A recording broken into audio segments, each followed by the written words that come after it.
Bem, irmãos, está conosco hoje o pastor Wellington. Ele é o nosso presidente da Ormiban Central de Minas, né?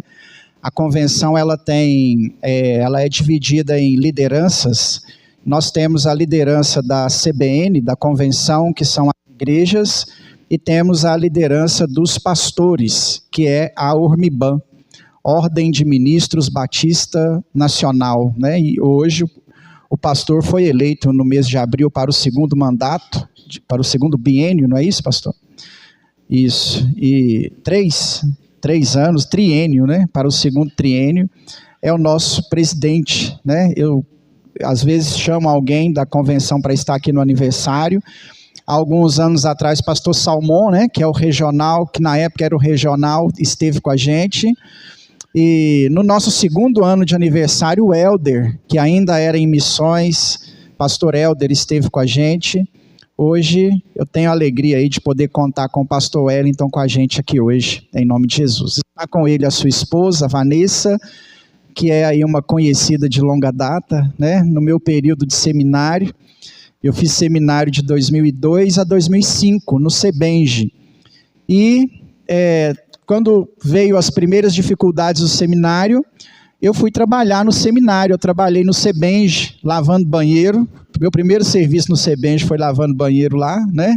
Só precisava de alguém para lavar os banheiros, e eu não estava já apertando, não conseguindo pagar a mensalidade. A Rosali, na época, arrumou lá para mim. Depois eu fui tirar xerox na biblioteca. Tinha um irmão, eu esqueci o nome do pessoal agora, que ficava na biblioteca. Ele foi embora, abriu a vaga na biblioteca, eu fui para a biblioteca. E nesse período aí, precisou de um office boy na CBN, né? E aí eu trabalhei de office boy em Belo Horizonte, irmãos. Olha aí que coisa, né? O pastor já foi office boy da convenção. E trabalhei um período lá, cobrindo licença. Na verdade, o irmão tinha, acho que, parado para fazer uma cirurgia. E nessa época eu comecei a almoçar na CBN. Os irmãos lá juntavam, faziam um almoço, dividia lá. Eu lembro até hoje, dava R$30 para cada.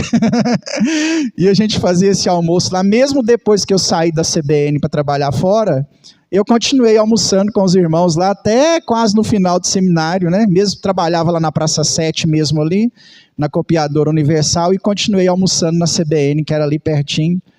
Então, eu mais a Vanessa aí já nos conhecemos há longa data, né? A Vanessa é secretária da convenção.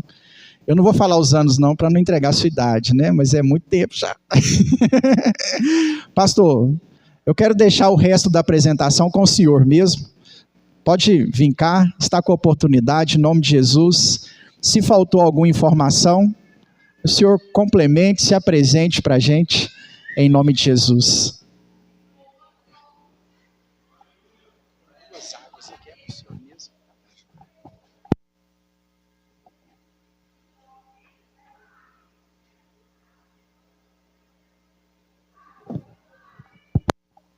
A graça e a paz da parte do Senhor Jesus, amém?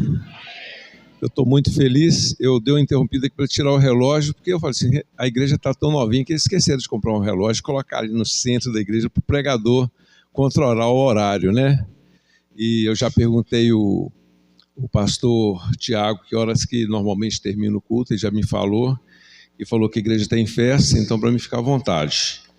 Então eu estou à vontade e eu quero me identificar, embora ele já falou alguma coisa sobre mim. Eu hoje estou pastor na Igreja Batista Nacional Inconfidentes. Essa igreja, ela tem mais de 60 anos e ela foi fundada pela Rosali Appleby. Para quem não sabe, Rosali Appleby foi uma americana enviada da Europa para os Estados Unidos para se preparar para missões, e ela foi enviada para o Brasil. E ela foi parar aqui na terra mineira, em Belo Horizonte. E tudo começou nos anos 50 aos anos 60, onde Rosali, ela entendia que havia necessidade, e era bíblico, um revestimento espiritual, batismo com o Espírito Santo. Até então o Brasil tinha a Convenção Batista Brasileira, que eram os batistas tradicionais. E esse mover tomou uma dimensão extraordinária dentro da denominação. Pastor Rego Nascimento, ele era presidente da Igreja Batista da Lagoinha, e ele foi batizado com o Espírito Santo. Logo após, Ernesto Tonins, que era um grande teólogo da nossa denominação. E assim, outros pastores foram tomados pelo Espírito Santo, e tudo começou em Minas. E hoje nós somos mais de 3 ou 4 mil igrejas em todo o Brasil. No estado de Minas Gerais, somos mais ou menos umas 600 e alguma coisa igrejas, fora congregações. E essa igreja tem um pouquinho dessa história. Eu sei que ela está completando 11 anos, né, de vida, mas, na verdade, ela saiu de uma igreja que era filha da terceira igreja batista, pastor João Leão. Inclusive, essa Bíblia que eu estou aqui, nas minhas mãos, foi o pastor João Leão que me deu de presente. O aniversário de 80 anos da igreja batista, da terceira igreja batista, lá no Santa Efigênia. E a gente foi chamado para pregar o evangelho, né? Eu nasci em 1961 e logo criança eu fui educado no evangelho. Então eu não conhecia o mundo, eu não sei o que é beber, embriagar, não sei o que é droga. Então a minha vida sempre foi no altar. Com 15 anos de idade eu me converti e eu quero dizer uma coisa para vocês, que nessa trajetória toda, hoje eu estou com 64 anos, fiz dia 7 de agosto, juntamente com a minha esposa, que ela também faz dia 7 de agosto. Ela não faz 64 anos, né? Vanessa tem 50 e... Tá bom, chega. Não vai brigar comigo. Mas a Vanessa tem 25 anos de convenção. O Tiago está falando que foi em 2020, alguma coisa, você imagina, né? A Vanessa tem uma história. E a gente tem aprendido muita coisa. Nessa caminhada, amados, eu estou saindo aqui fora da programação, mas eu acho necessário a gente comentar aquilo que o Espírito Santo de Deus manda a gente comentar. Muitos colegas, muitas coisas aconteceu nas igrejas que eu participei. Eu nunca fui de sair de igreja, não. Mas muitas coisas aconteceram e às vezes a gente sai contra a vontade da gente. Eu sei que vocês entendem perfeitamente o que eu estou falando. E o que deixa a gente muito, muito triste nisso tudo é quando as pessoas saem da igreja e vão para o mundo.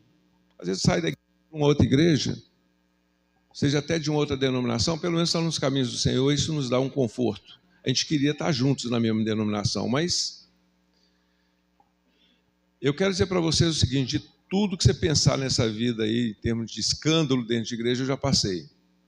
Eu nunca desviei dos caminhos do Senhor. Eu quero falar isso, irmãos, porque não existe mérito pessoal sobre isso. É a graça e a misericórdia do Senhor. Mas essa palavra eu queria que você guardasse no seu coração. Aconteça o que acontecer, nunca saia dos caminhos do Senhor. Permanece firme naquele que te chamou. Quem é chamado pelo Senhor aqui, diga amém. Amém. Aleluia. Quem é a pessoa mais importante que está aqui nesse lugar? Levanta a mão.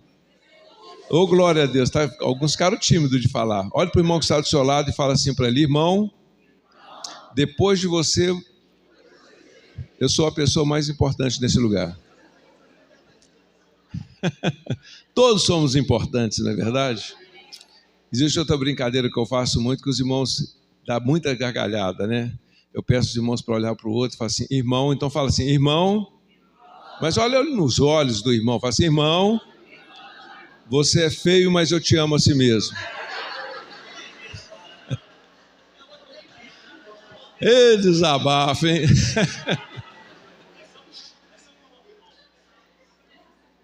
Alguém já disse que não existe crente feio, né?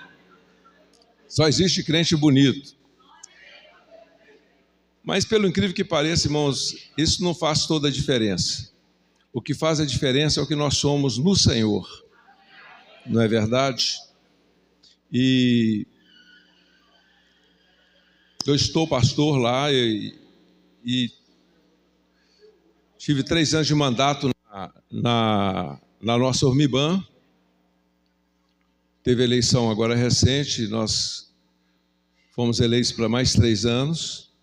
E o nosso desafio, queridos, é cuidar de pastores. Cuidar de pastor é um desafio mesmo. Porque cuidar de ovelha não é fácil. Agora, cuidar de pastor não é fácil também, porque pastor também é ovelha. Algumas pessoas pensam que pastor, ele é um super-homem. Muitas vezes, Tiago, nós estamos no meio de uma multidão e estamos sozinhos, porque nós não podemos compartilhar as nossas falhas, as nossas debilitações, os nossos fracassos, as nossas decepções com ninguém. E todo mundo tem a liberdade de compartilhar com a gente. E a gente vem vencendo, podemos dizer, aos trancos e barrancos, mas é a graça do Senhor que nos sustenta. Mas de vez em quando a gente precisa se aproximar do colega e abraçar, orar com ele. E nesse tempo eu tive a oportunidade, estou tendo a oportunidade que Deus deu de cuidar de pastores. Pastores que estão casamentos derribados, pastores que estão com seus sonhos frustrados com a igreja. Mas eu quero dizer para vocês o seguinte: nós sempre estamos ensinando para os pastores: não morram pela sua igreja. Um dia eu falei isso para a igreja que eu estava pastoreando, e um irmão levantou assim e falou assim: pastor, se o senhor não for morrer, quem que vai morrer? Eu falei assim: quem falou que eu pedi para alguém morrer pela igreja? Ninguém deve morrer pela igreja, porque pela igreja Jesus já morreu. E a última palavra dele é: está consumado. O que tinha que ser feito já foi feito na cruz. Ninguém pode acrescentar absolutamente nada. Você está entendendo? Nós pastores somos tanto ovelhas como vocês que estão nos ouvindo. Nós temos o ministério pastoral. Como tem irmãos que têm o ministério do ensino, outro o ministério profético, outro o ministério apostólico, outro o ministério de evangelista. São 5 ministérios. E um deles é o pastoral. Deus não chamou Tiago para morrer pela igreja. Deus chamou o Tiago para ser exemplo para essa igreja. Exemplo dos fiéis. E esse é o desafio que nós temos, de cuidar dos nossos pastores. Mas eu quero convidar vocês para abrirem as suas Bíblias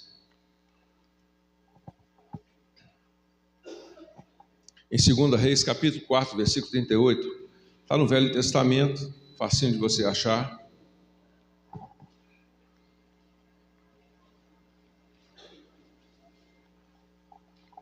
Josué, Juízes. Vamos lá. Samuel, 2 Samuel, 1 Reis, 2 Reis. Está na Bíblia. A Bíblia é a palavra de Deus. A Bíblia não contém a palavra de Deus. A Bíblia é a palavra de Deus. A Igreja Batista Nacional Atos completa 11 anos. Mas a Igreja do Senhor, ela existe antes da fundação do mundo. Presta atenção. A Igreja do Senhor Jesus existe antes da fundação do mundo. Isso é meio loucura, não é verdade? Como assim, pastor? É isso mesmo que você escutou. Antes que houvesse céus e terras, nós já existíamos no coração de Deus. Lá na eternidade, lá atrás, a palavra de Deus fala que Jesus já tinha morrido por nós. Quando Deus chama o profeta Jeremias, ele disse: não, Senhor, manda outro. Jeremias, antes de você ser formado no ventre da sua mãe, eu te escolhi para ser profeta de Israel. Nada, absolutamente, acontece por acaso no propósito de Deus. Tudo o que está acontecendo com essa igreja na sua vida, Deus já sabia. O que você vai fazer amanhã, Deus já sabe.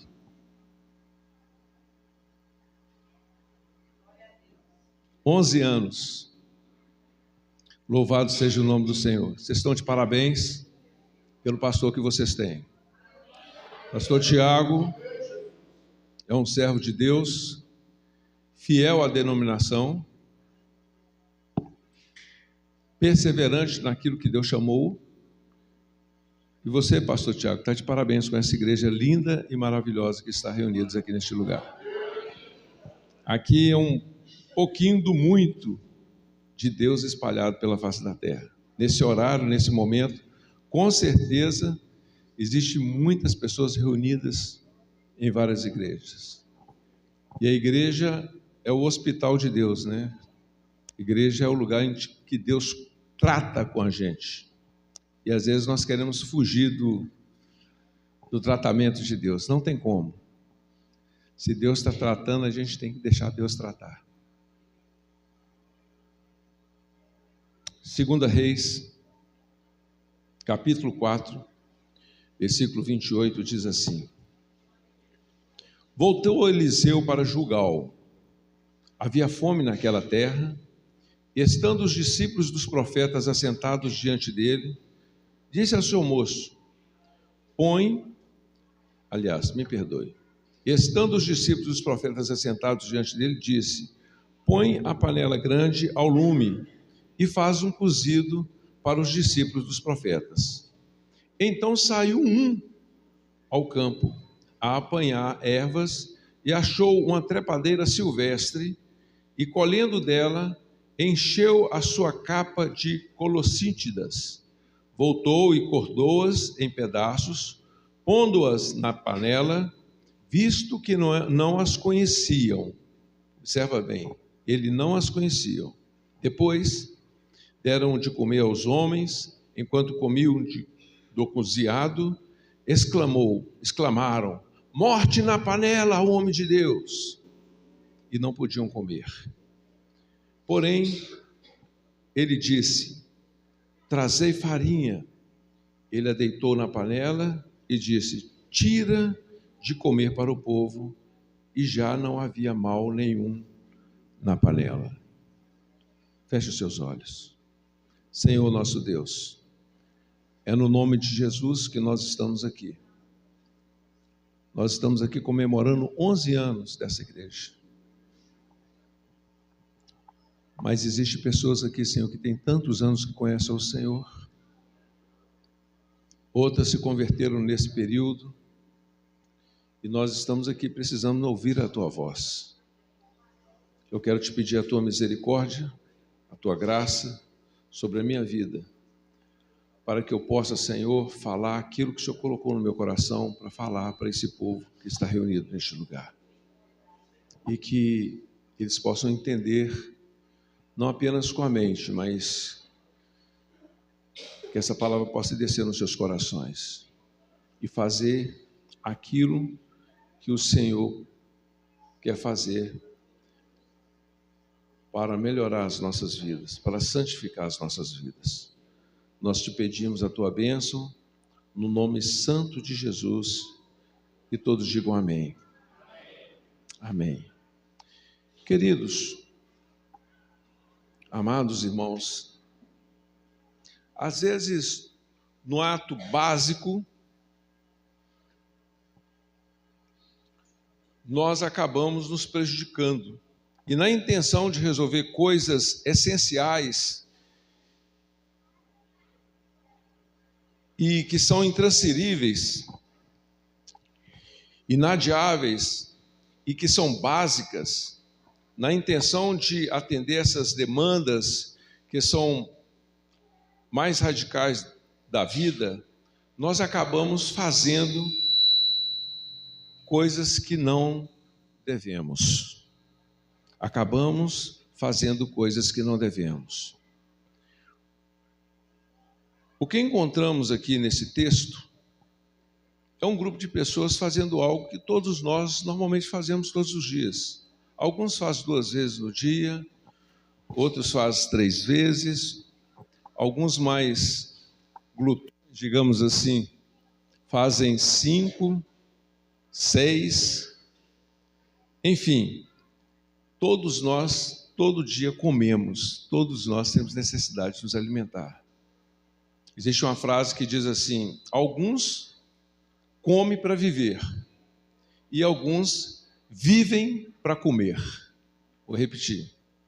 Alguns comem para viver e alguns vivem para comer. Aqui temos um grupo de pessoas famintos da palavra de Deus por parte de um homem de Deus chamado Eliseu. Eles estavam ali. O texto diz que em Gilgal havia uma situação de fome terrível. Eliseu, sabendo dessa situação, chama o seu servo, ou um dos servos dele, e disse: preparai uma panelada. E assim ele fez. E o texto fala que ele foi lá pegar essas ervas. E ele achou uma trepadeira silvestre. E o texto fala que ele não conhecia esse tipo de trepadeira, mas ele pegou assim mesmo, colheu ali as folhas, rasgou aquelas folhas numa grande panela,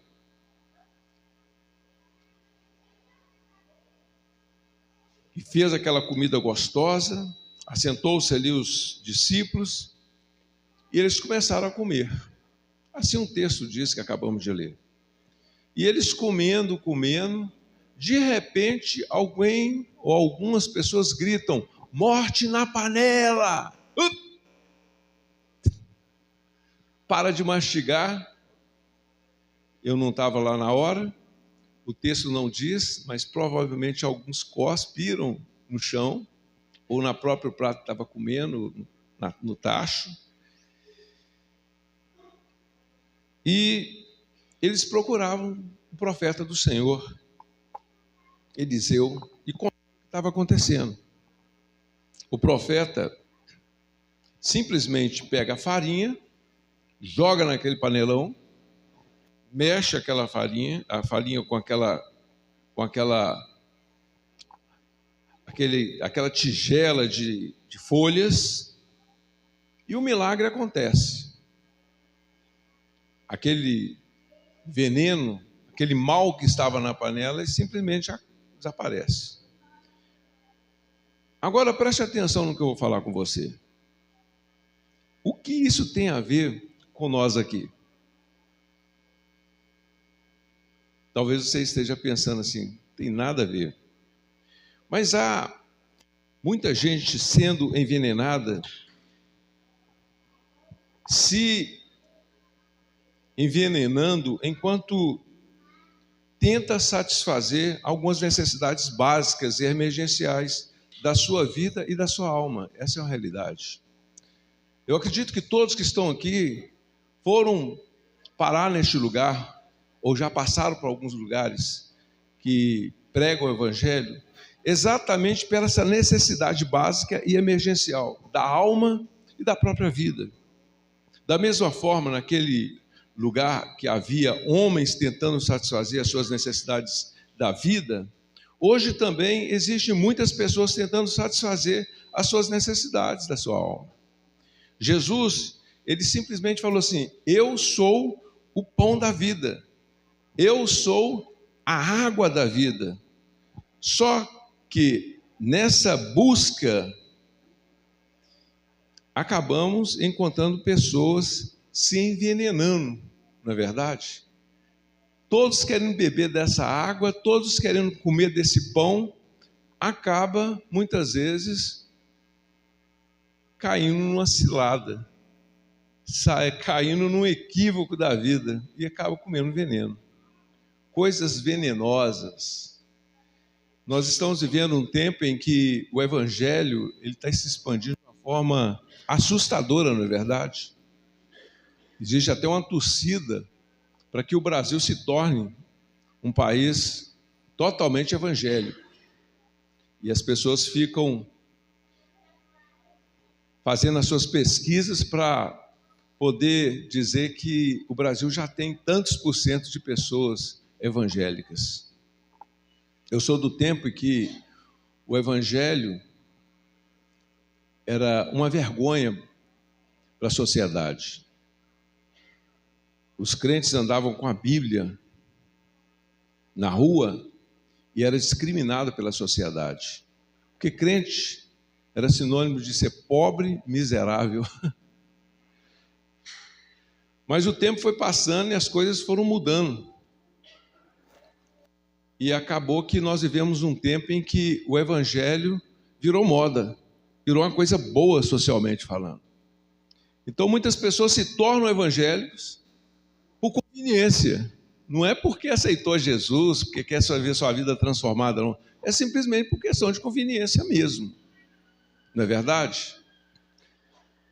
E nós vivemos um tempo em que nós temos que pregar o evangelho dentro das nossas igrejas para os crentes que são batizados. Essa é uma realidade que nós vivemos. Existe muita gente nas igrejas. A expectativa de qualquer pastor é ver a igreja cheia. Eu tenho certeza absoluta que o pastor Tiago está super feliz, porque a igreja está cheia. Isso é maravilhoso, irmãos. Mas eu sei que sobre os ombros dele, sobre os ombros de muitos outros que têm responsabilidade diante de Deus, sabe que nessa multidão, nesse grupo grande que ele tem dentro da igreja, com certeza, mais de 50% ainda precisa de se converter. Ainda que passou pelas águas que o próprio pastor batizou. Muitas vezes nós somos obrigados a fazer coisas que nós não gostaríamos de fazer. Eu lembro uma vez, eu estava batizando os adolescentes e um pai chegou perto de mim e falou assim: pastor, você não vai batizar minha filha? E ela não dava nenhum sinal assim de uma pessoa crente em Jesus. Mas porque ela viu as coleguinhas batizando e uma pré-adolescente falou assim: eu quero batizar também, porque fulano, pastor, vai batizar, por que não me pode me batizar? E você se sente tão constrangido diante de uma situação dessa, e o pai chegou perto de mim e disse: pastor, pelo amor de Deus, batiza minha filha, porque se o senhor não batizar, essa menina vai ficar doida, vai me dar muito problema. E acabou que eu batizei essa menina.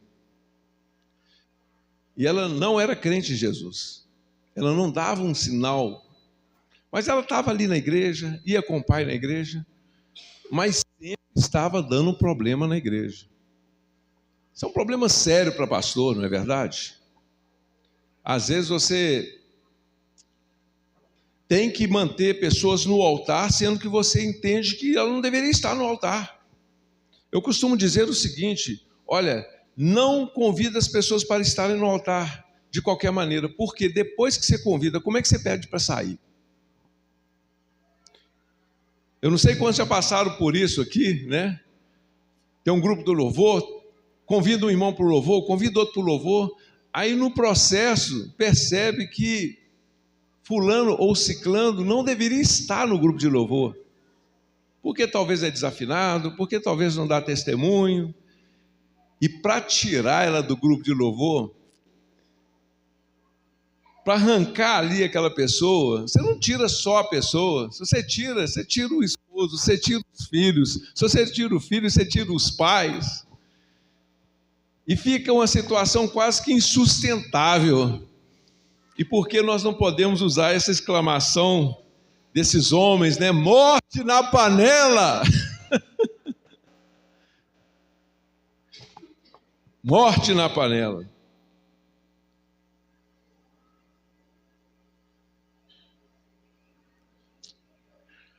Aí alguém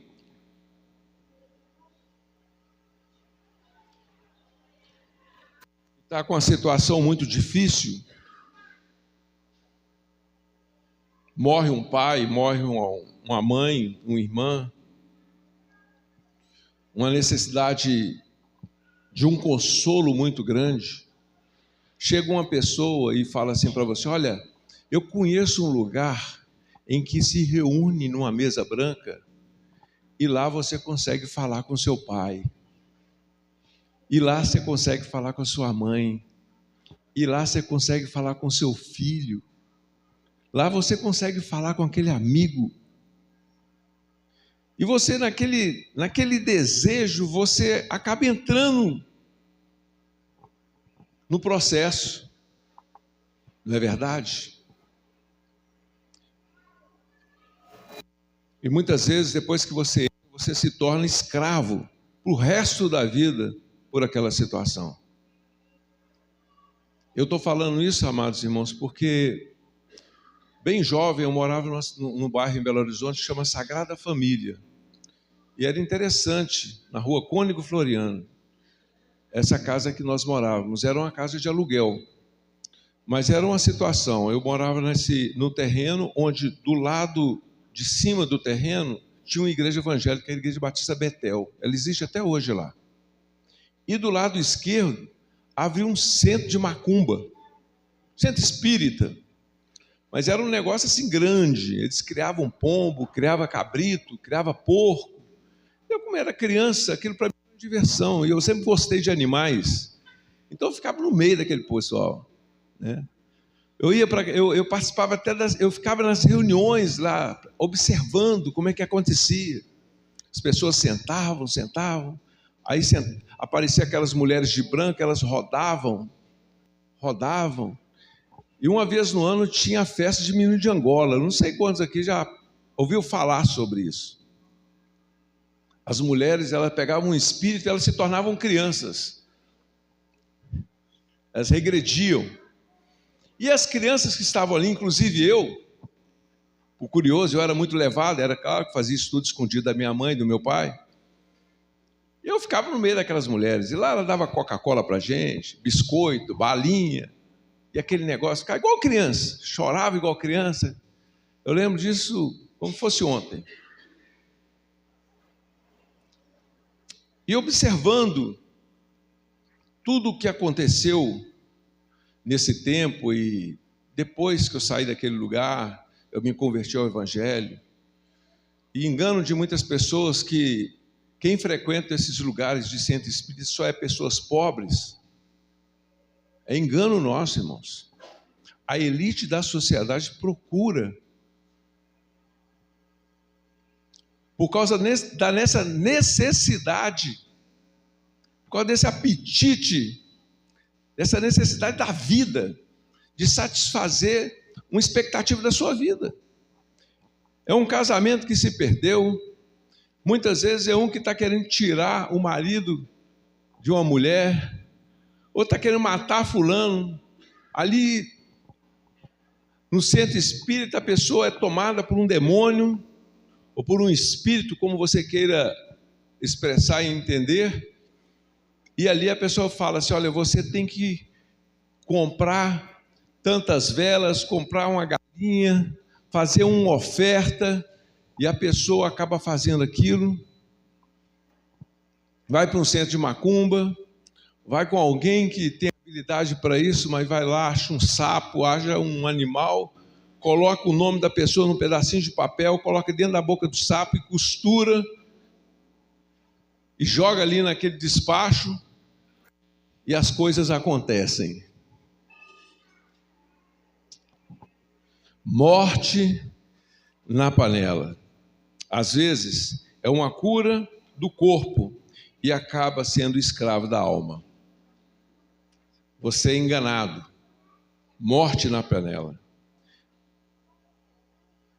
E eu gostaria de compartilhar com vocês algumas situações que você, à procura de uma solução para o seu corpo físico ou para um desejo da sua alma, você acaba comendo veneno na sua vida.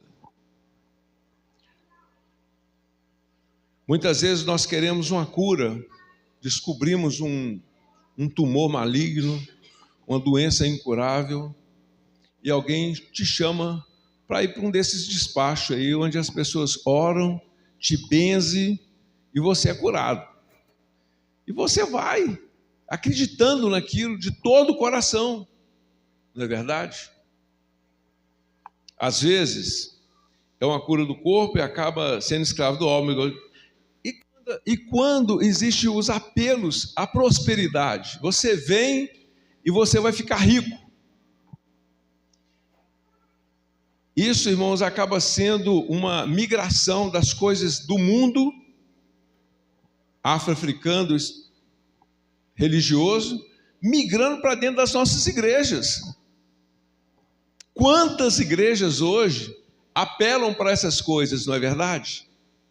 Venham para aqui, porque você vai achar prosperidade, porque a pobreza é do diabo, a enfermidade é do diabo, e você naquele desejo, quem que não tem desejo de ter saúde? Quem não tem desejo de ser próspero, ter casa, ter mansão, ter carro? Para isso você está disposto a qualquer coisa, até vender sua alma para o diabo. Mas você está ali disposto mesmo a se entregar. E se entregam. E no final, meus queridos, seja no centro espírita, seja nessa igreja que explora essas coisas, esquecendo o evangelho da cruz, você também se torna escravo dela. Você se torna refém dessa situação. E quantas vezes você quer sair, você não consegue sair. Eu mesmo conheço pessoas assim. Fora quando as pessoas ficam cegas e entendem que ali é o lugar que elas têm que ficar. Eu não tenho nenhum constrangimento, irmãos, de dizer que igreja universal, igreja da graça de Deus, essas igrejas não têm nada de evangelho. Morte na panela.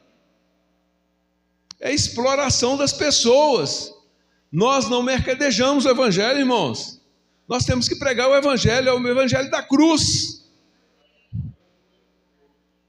E talvez você, por um equívoco da vida, foi parar numa igreja dessa.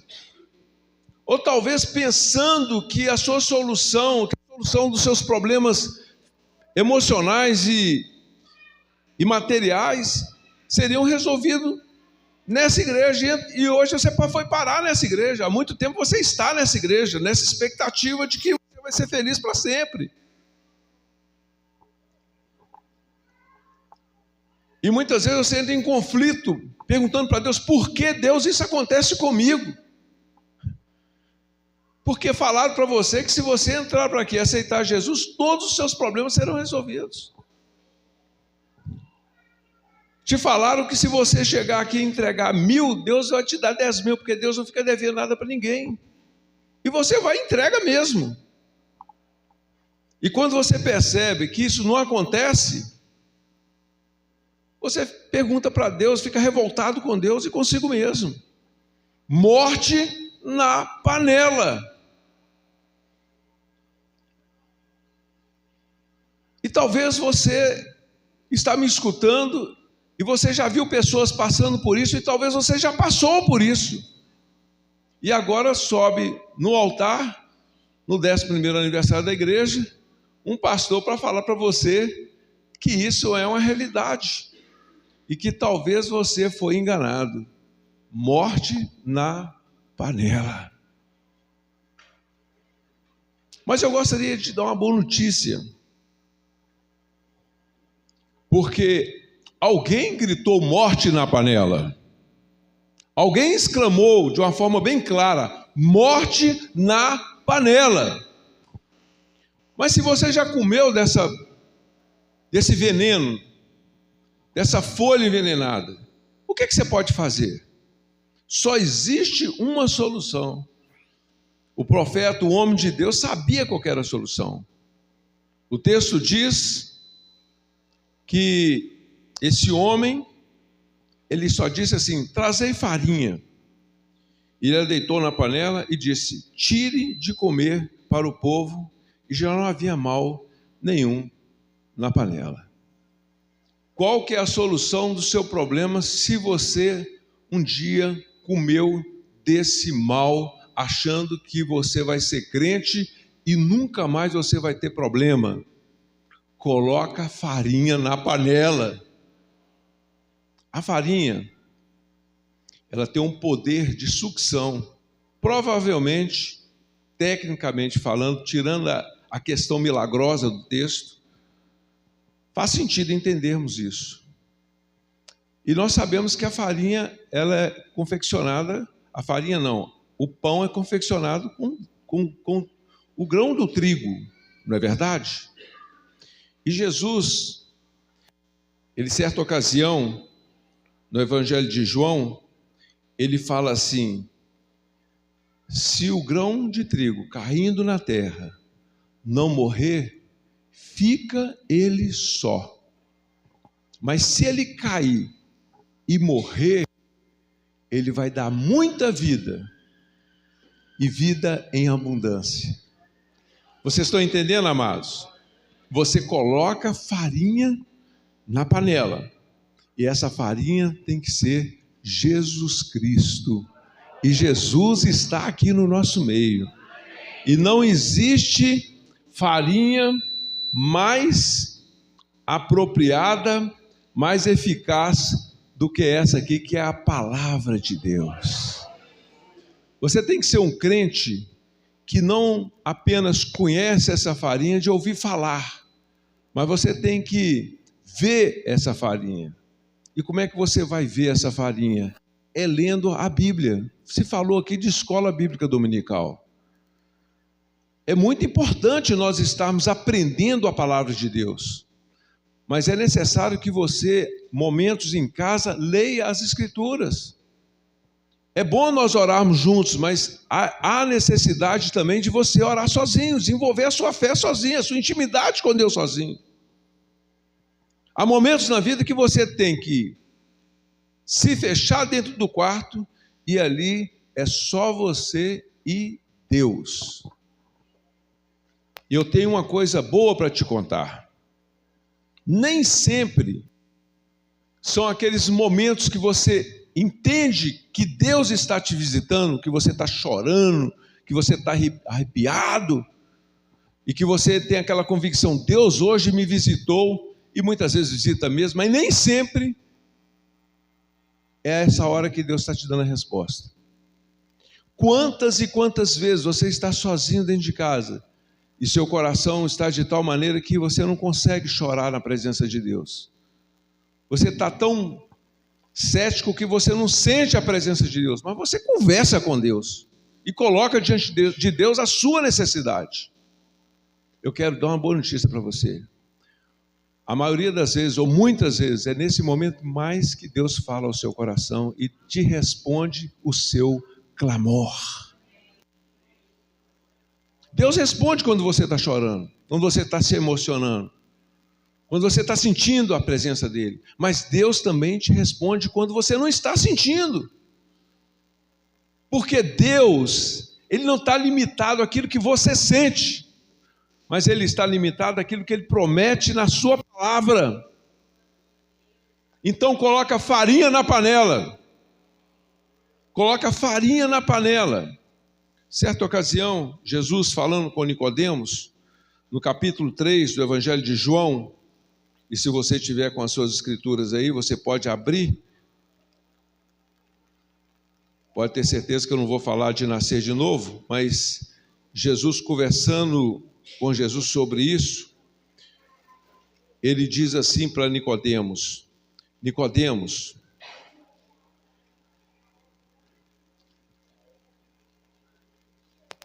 capítulo 3 do Evangelho de João, versículo 14, ele fala assim: e do modo por que Moisés levantou a serpente no deserto, assim importa que o Filho do Homem seja levantado, para que todo o que nele crê tenha a vida eterna. Se você for em Números capítulo 21, verso 9, se eu não me engano, é a experiência que Jesus está falando aqui para Nicodemos. Houve um momento que o povo de Israel estava murmurando demais. Irmãos, a murmuração é uma praga que invade o coração do povo de Deus. E nós, hoje, igreja, somos exatamente o povo de Israel. E o povo começou a murmurar. Você sabe o que aconteceu? Começou a aparecer serpentes no deserto. E elas estavam mordendo as pessoas e matando as pessoas. Moisés, vendo aquela situação, consultou o Senhor. E o Senhor fala assim: Moisés, pega uma haste e faz uma serpente de bronze, igualzinha essas serpentes que estão mordendo esse povo, estão morrendo. E levanta bem alto, e todo aquele que for mordido por essa serpente, quando olhar para essa serpente de bronze, ela será curada. Jesus, ele estava se assemelhando a essa serpente de bronze.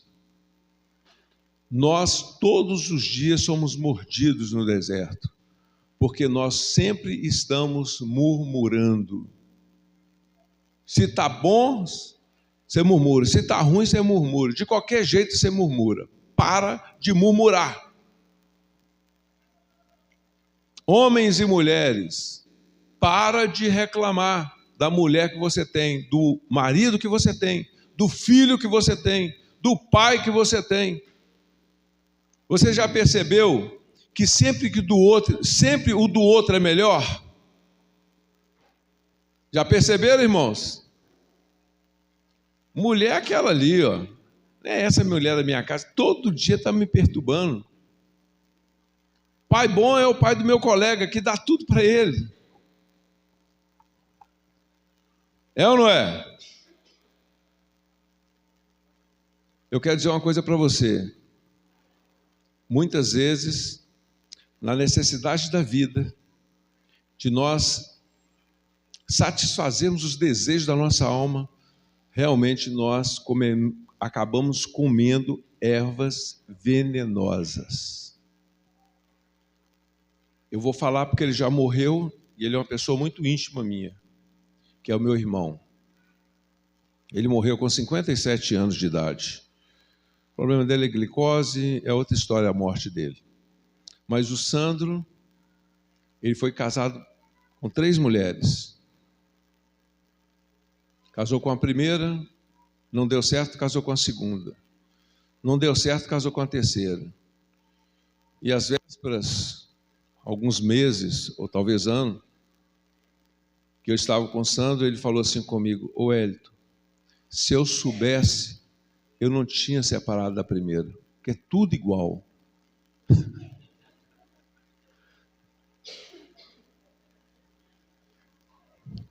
Morte na panela.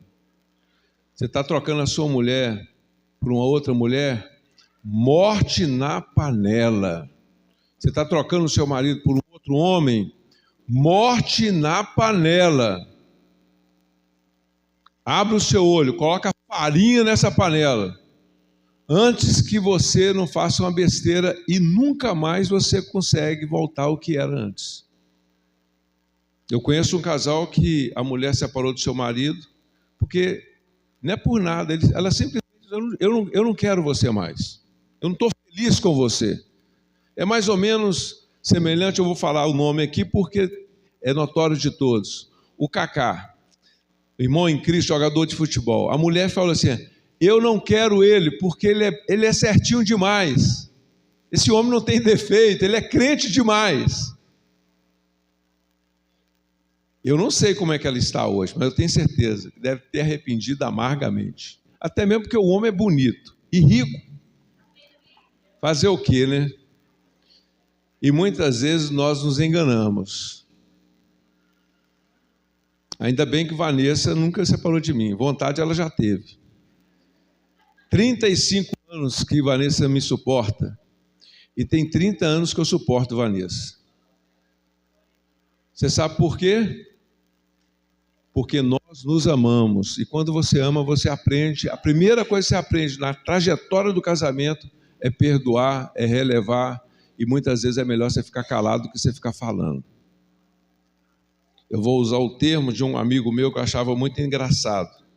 Quando começava a murmurar demais, ele falou assim: fulano, para de balangar o beiço, pelo amor de Deus, que eu não aguento mais. O tempo todo reclamando.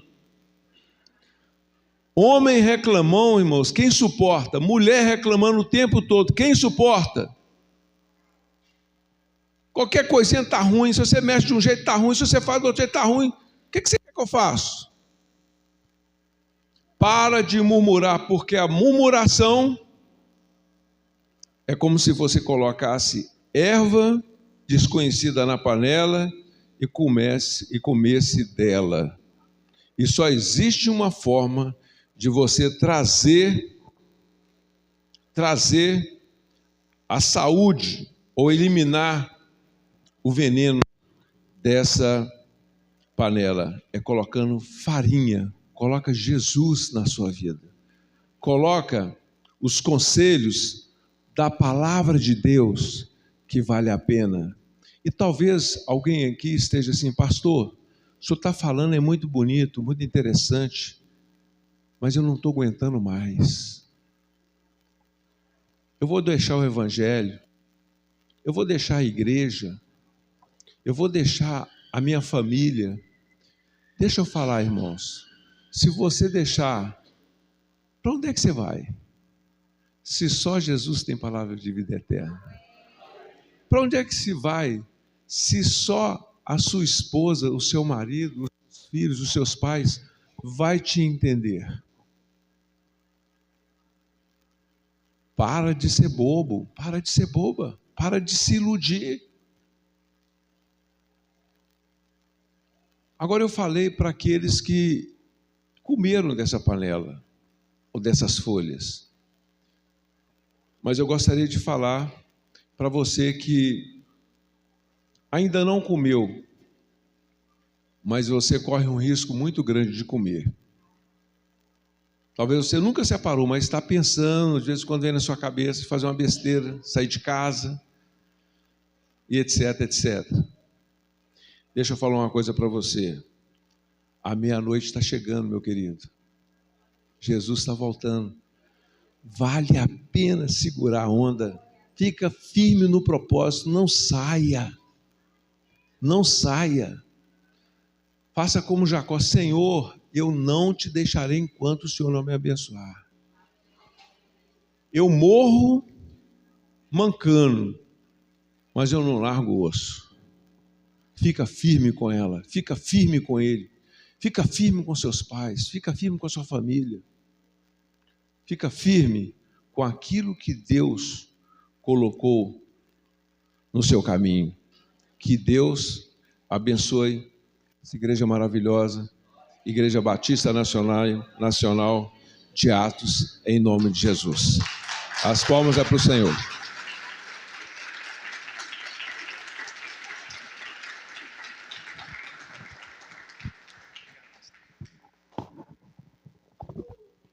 Amém. Que o Senhor abençoe aí o pastor Wellington, a Vanessa, em nome de Jesus. Amém.